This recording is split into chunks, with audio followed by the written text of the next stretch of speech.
Hello friends, সবাই কোথায়? তো দেখো, আজ আমি কিন্তু জ্যান্ত রুই মাছের ঝোল বানাবো পাতলা ঝিঙে আলু দিয়ে।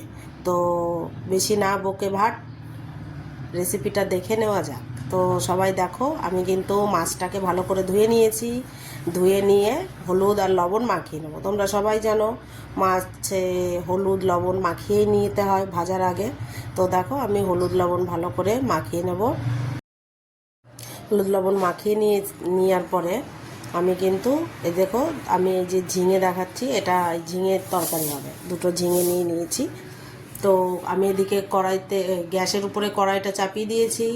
তো দেখো, কড়াইটা যে গরম হবে আমি তেল দিয়ে দেবো। তেল দিয়ে দিয়েছি। এবার কড়াইয়ের চারিদিকে তেলটাকে আমি একটু লাগিয়ে দেবো, যেহেতু কড়াই মাছটা যদি ভালো করে তেলটা গরম না হয় বা তেলটা লাগানো না হয়, তাহলে কিন্তু মাছটা লেগে যেতে পারে। লেগে গেলেই মাছটা উল্টানোর সময় ভেঙে যাবে। তো দেখো, আমার কিন্তু তেলটা গরম হয়ে গেছে। আমি এবার মাছটা দিয়ে দিলাম এক এক করে সবকটা দেওয়ার পরে এবার আমি ওটাকে দেখো, এবার উল্টানোর অপেক্ষা। আমি ঝিঙে দুটো নিয়ে নিয়েছি।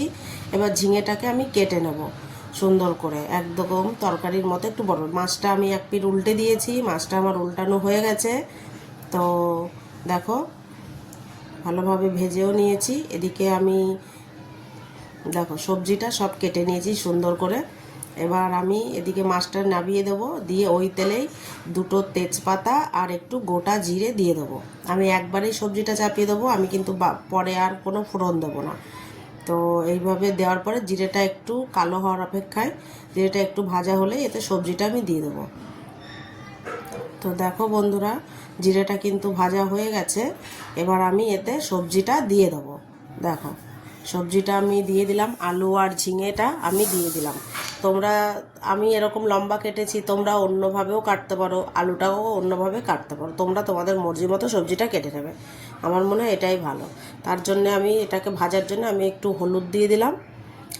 হলুদ দিয়ে একটু নাড়িয়ে চাড়িয়ে নেব।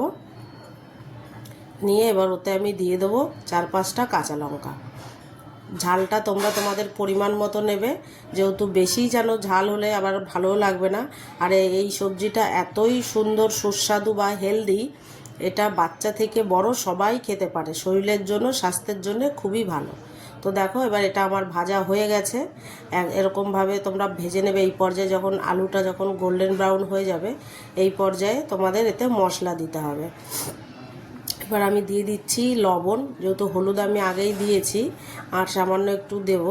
এবার দিয়ে দিলাম লবণ আর জিরের গুঁড়ো দিয়ে এটাকে সামান্য একটু জল দিয়ে দেখো নাড়িয়ে চাড়িয়ে নিচ্ছি।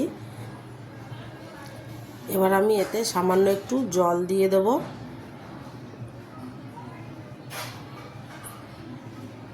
জল দিয়ে একটু কষে নেব তরকারিটাকে, সবজিটাকে একটু কষে নিতে হবে, যেহেতু মশলাটা যাতে পুড়ে না যায়, তার জন্য সবজিটাকে একটু কষে নিতে হবে। এরপরে দেখো, আমি পুরোই জল দিয়ে দেবো। কষানো হয়ে গেছে, আমি জলটা দিয়ে এবার সবজিটাকে ঢেকে দেবো। ঢেকে দিয়ে এটাকে ফুটতে দেবো, আলুটা যাতে সিদ্ধ হয় সেই জন্য ঢাকা দিয়ে দিলাম আমি। ঢাকা দেওয়ার পরে দেখো, আমার সবজিটা কিন্তু ফুটে গেছে, আলুটাও সিদ্ধ হয়ে গেছে। আমি একটু মাঝখানে উল্টে নিয়েছিলাম। এবার আমি দেখো সুন্দর করে, দেখো তোমাদের আমি দেখিয়ে দিচ্ছি। দেখো, আলুটা কিন্তু আমার সিদ্ধ হয়ে গেছে। দেখো, দেখতে পাচ্ছ আলু সিদ্ধ হয়ে গেছে। তো এবার আমি এতে মাছগুলো দিয়ে দেবো। ভেজে রাখা মাছগুলো আমি সব দিয়ে দিলাম। দেখতেই পাচ্ছ, একদম সুন্দর করে এরকম পাতলা তরকারি। বাড়িতে যদি বয়স্ক লোকেরাও থাকে, তাদের জন্য তো খুবই স্বাস্থ্যকর, আর বাচ্চাদের জন্যও খুব ভালো। আমরা বড়রাও খেতে পারি, যেহেতু এখনকার দিনের যা ভেজাল সব কিছুতে, যত পারা যায় মশলা না খাওয়াই ভালো। তো তোমরা দেখতেই পাচ্ছ, দেখো আমার কিন্তু সবজিটা হয়ে গেছে। আমি ঝোলটা তোমরা তোমাদের আন্দাজ মতো নেবে। দেখো, আমি সবজিটা নামিয়ে দিয়েছি। কালারটাও দেখেছো খুব সুন্দর এসছে কিন্তু। তো তোমরাও বাড়িতে এইভাবে এটাকে ট্রাই করবে, আর যদি ভালো লাগে অবশ্যই লাইক, কমেন্ট, শেয়ার করবে, আর সাবস্ক্রাইব করতে একদমই ভুলবে না। তো বন্ধুরা, বাই, ভালো থাকো, সুস্থ থাকো, আর ভালো ভালো রান্না করে খেতে থাকো।